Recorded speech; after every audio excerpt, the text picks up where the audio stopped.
Respected dear family members, my pranams to you. We were discussing for the last more than a week about Vedas, Vedic messages, scientific and technological content of Vedas, and so on. Today we will be discussing a very important fact about Vedas. Generally, Vedas are considered as spiritual textbooks. So Vedas are spiritual textbooks mainly aimed at delivering the messages.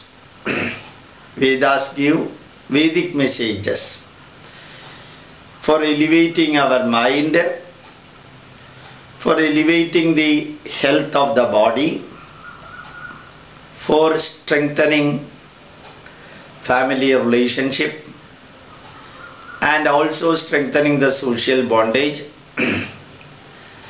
national integration, and elevating the integration of the nature with the human beings. Coexistence, cooperation, complementing and contributing all whatever living and a non-living system existing in the universe, particularly on the globe earth. Everything is considered through the angle of spirituality. That's why Swami Vivekananda said, India is the spiritual capital of the world. Vedas give the messages through the spiritual angle. Why do we say spiritual angle? We know air is a non-living factor on the surface of the globe earth. It contains nitrogen, oxygen, carbon dioxide, and so on. But we viewed the air as the divine manifestation. Water is the divine manifestation. Earth is considered as the mother. And sun is given the status of the god. Exactly all the planets. The forests are considered as the divine.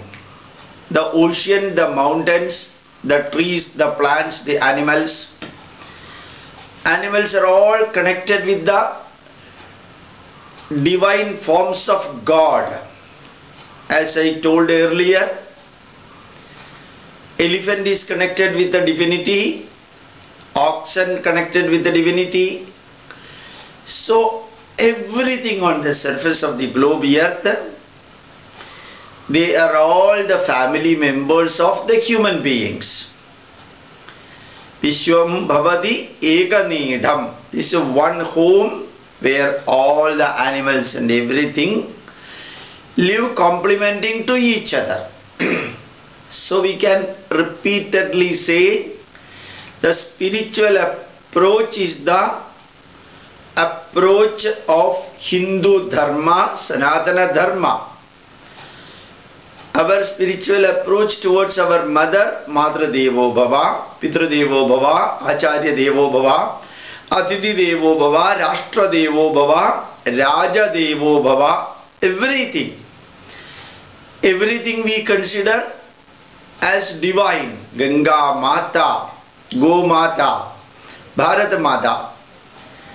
When the Mata is divine, Matra Devo Bhava, everything has got the divinity inherently in that.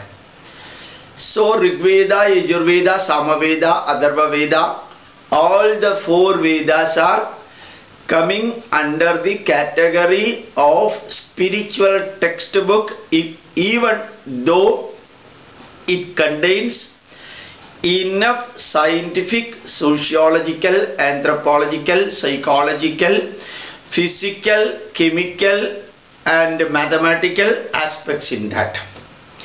So even though the Vedas contain psychological factors, sociological factors, anthropological factors, then spiritual factors, economical factors, you consider anything, all these can be very specifically pointed from the Vedas. But as the culture of Indians, as I used to quote from Yajurveda, Vidyam cha Avidyam cha. There are two types of knowledge, one scientific knowledge, another one is spiritual knowledge. In India, Jnanam Vijnana Sahidam Yat Jnatva Mukhyate Ashubhat. The science was always complementary to spirituality, and spirituality was always complementary to science. Those who have written the spiritual textbooks were known as rushies. Those who have written the scientific textbooks are also known as rushies. Say for example, Vimana Tandra, written by Bharadwaja. We used to call Bharadwaja Maharshi. Ayurveda textbook written by Charaka Maharshi, Sushruta Maharshi, Vagbhada Acharya. All our scientific textbooks composers were known as rishis. All the Vedic hymns composers, Vedic mantra composers are also known as acharyas, rishis. Vishwamitra Rishi, Kanva Rishi, Vedavyasa Rishi, Maharshi, Vasishta Maharshi, Agastya Maharshi, and so on. So Maharshi or Rishi or Acharya, these three are the common titles given for both the scientists and spiritual leaders. So in India, spirituality is not contradictory to science, science is not contradictory to spirituality. We never call religion, we call it as spirituality, Atmiyata.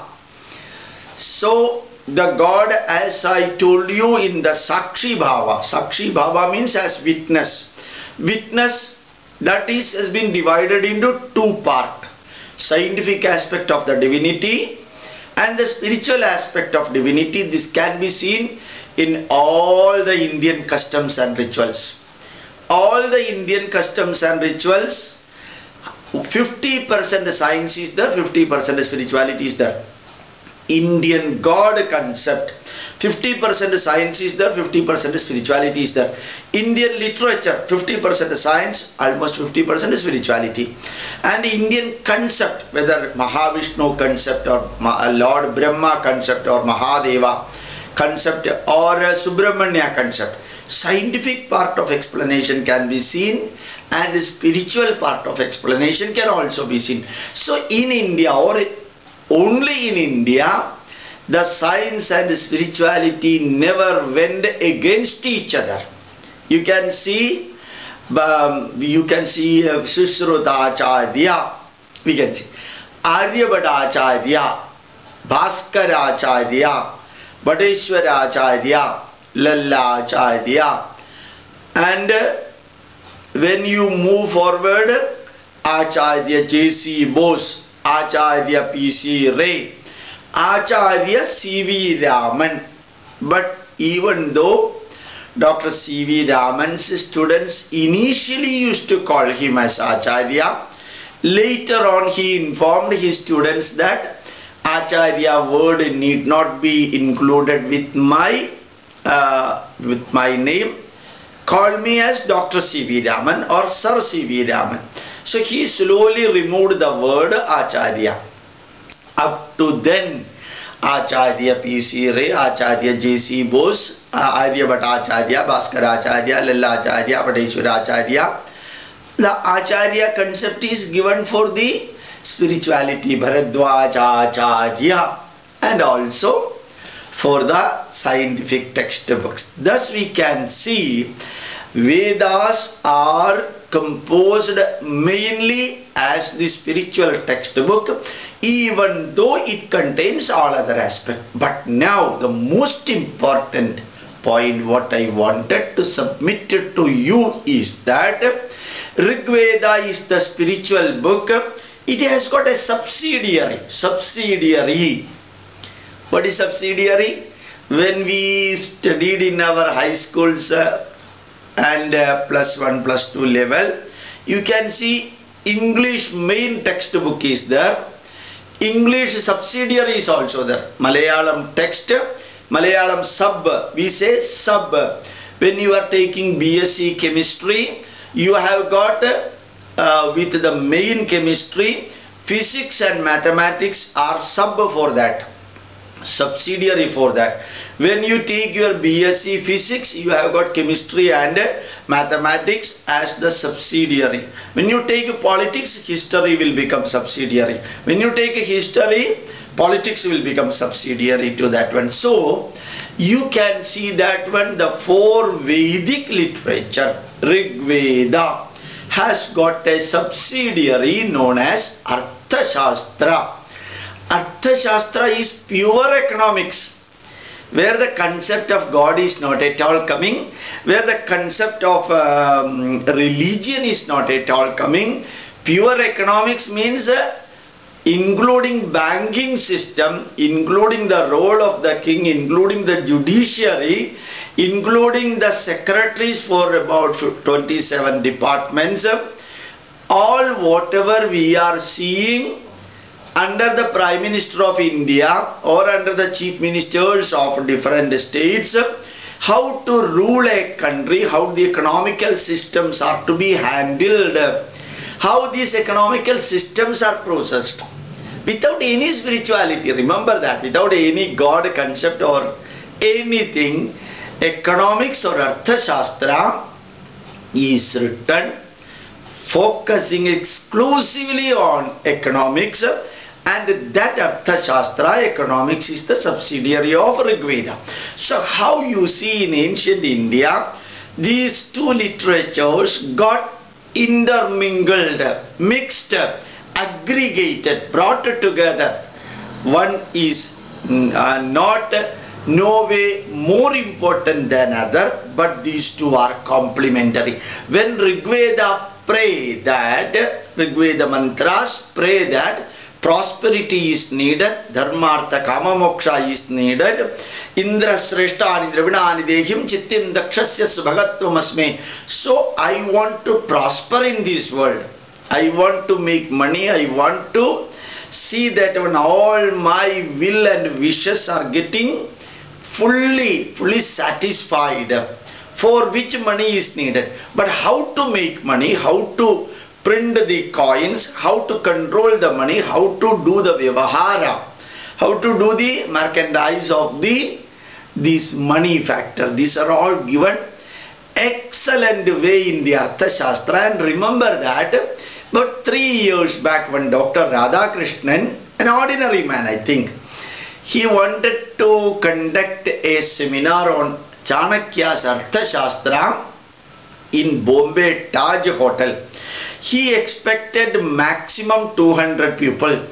He expected about 150 Indians and about 50 foreigners, foreign economists will participate in that seminar, which he wanted to hold in Taj Hotel, Bombay. You know what really happened? 2,800 delegates participated, of which 300 from India and 2,500 from foreign countries.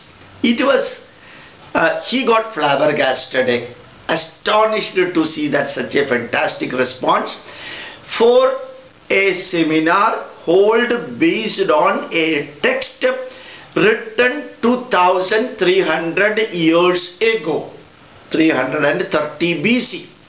So 330 BC it was composed. So Arthashastra is the subsidiary or Upaveda. We can say Upaveda. Veda, Upaveda. Upa means subsidiary. So Rig Veda is the spiritual textbook Complementary to that, Arthashastra is the subsidiary. Yajurveda is that spiritual textbook. Its subsidiary is Dhanurveda. How to protect a country, how to protect the boundaries of the country, how to train the soldiers, how the Senadhipa is to be trained, how the Ashwa, the horse forces, Ashwasena, Gajasena, and all type of Sainyadhipas are to be trained, controlled, guided, paid, and all other things connected with the weapons, manufacturing of the weapons, Mukta Ayudha, Amukta Ayudha, Mukta Ayudha, Vimukta Ayudha, all these are mentioned in Dhanurveda, primarily composed by Dronacharya, and in detail they are all explained in Mahabharata textbook. So, Rigveda subsidiary is Arthashastra, Yajurveda subsidiary is the science of archery, Dhanurveda, and Samaveda, you know, I have told you 5,500 Samaganas are there in that one. Generally, Samaveda is chanted while performing the yagas for entertaining the natural nature deities, Prakriti Devatas, entertaining that. Samaganas are chanted. So, Samaveda has got an Upaveda, which is known as Gandharva Veda, the science of music. All the scientific concept of Saptaswara, whether it is Hindustani music or Carnatic music or Pakistani music or Afghani music or English music, you can see it can be brought under Gandharva Veda. Why I am telling this to you, you know, you might have seen Shankarabharanam movie, in which Shankarabharanam, Shankara Shastri was challenged by some students. First by making fun of him that his Carnatic music is nothing when compared to the Western music. So when Shankarabharanam, Shankara Shastri told the students to just recite something from the Carnatic music, the students failed. They could not do it. The students told Shankarabharanam, Shankara Shastri, who has never studied anything about the Western music, to just sing a Western song. Shankarabharanam, Shankara Shastri could sing that song within seconds, fraction of the second, because the basic of all the national and international music are basics of national and international musics are included in the Gandharva Veda, composed by many people, of which Maharshi Sharnadara composed Sangeeta Ratnakara in a simplified version, and all the rules connected with the Gandharva Veda are given in that. And you might have heard Bharata Muni's Natya Shastra. Even though Bharata Muni was a saint, holy man, sannyasi, rishi or maharshi, who was leading a life like a rishi, and he composed Natya Shastra. Bharata Muni's Natya Shastra is the subsidiary of Samaveda, where we have got Gandharva Veda. Gandharva Veda, one part is music, other part is the dance and other thing related with that. If you are reading Natya Shastra, I am sure that you will get shocked. That is the correct word.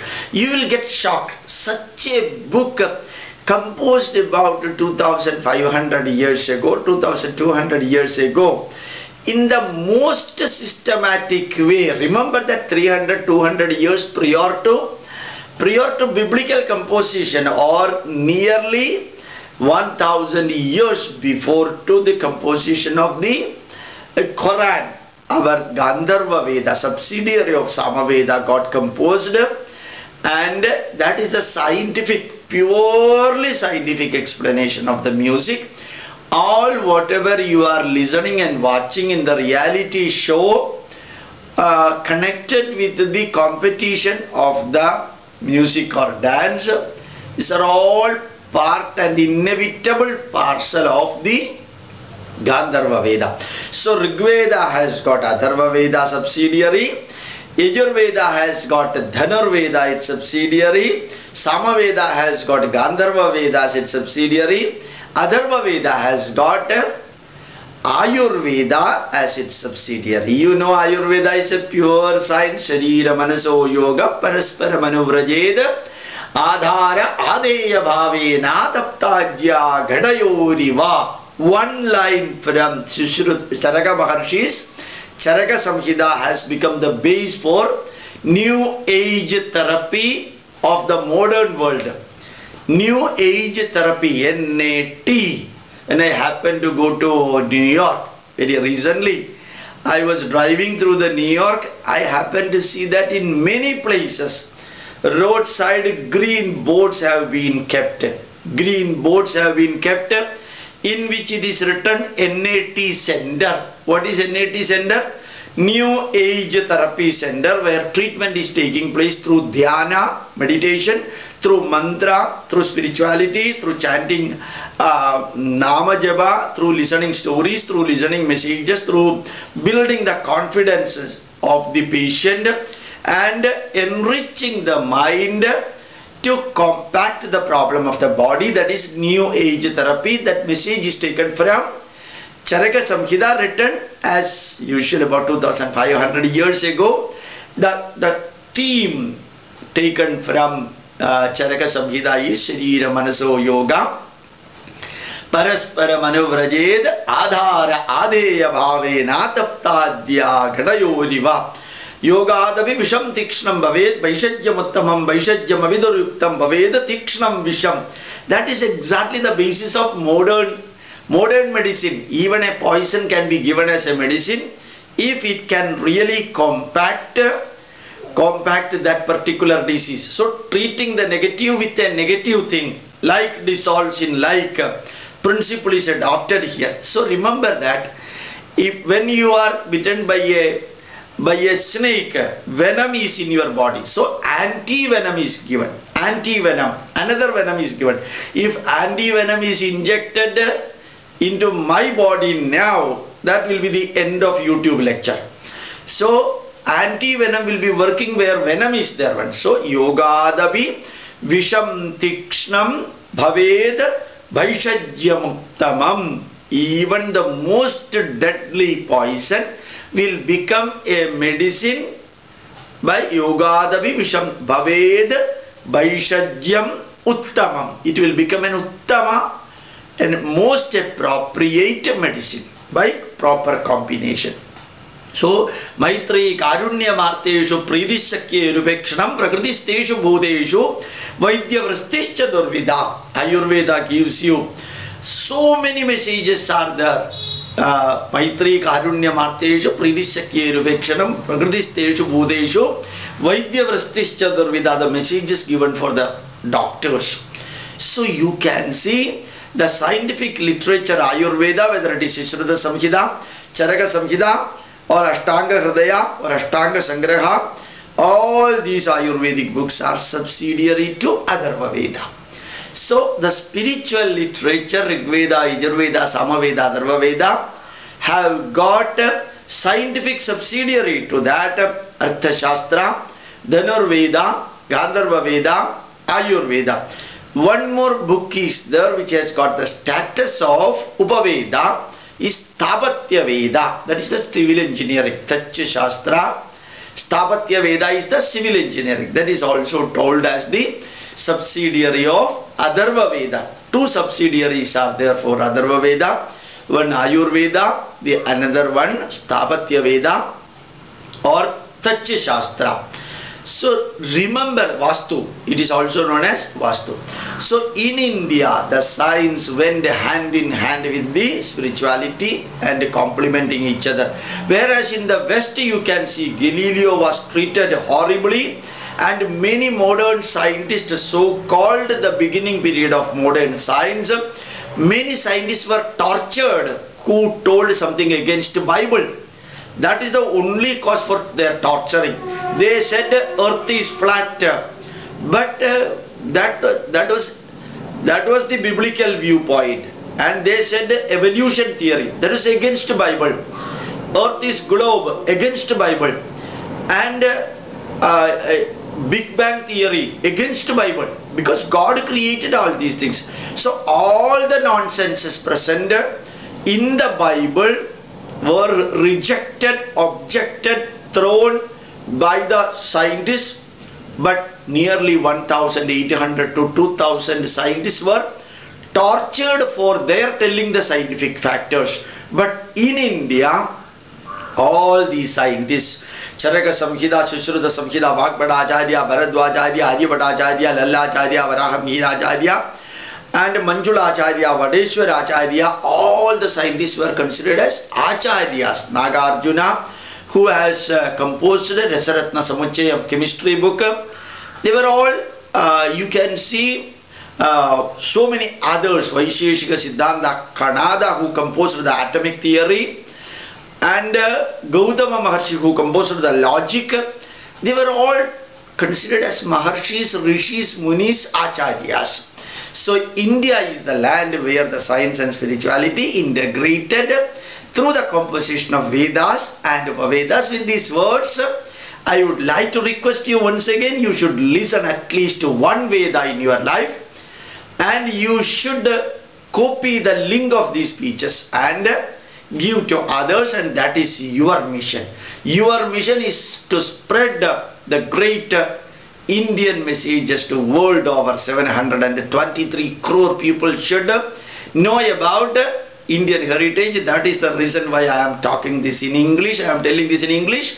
To my request to you, send the message to Christians, Muslims, Hindus, leftist, rightist, atheist, believers, whatsoever may be their quality, qualification, status in the society. Our duty is to inform them. Their duty is to learn and teach. So let us do our duty, inform them, so that we are giving them the opportunity to see what India was and what India is. With these words, my deep gratitude to you. Thank you very much. My pranams.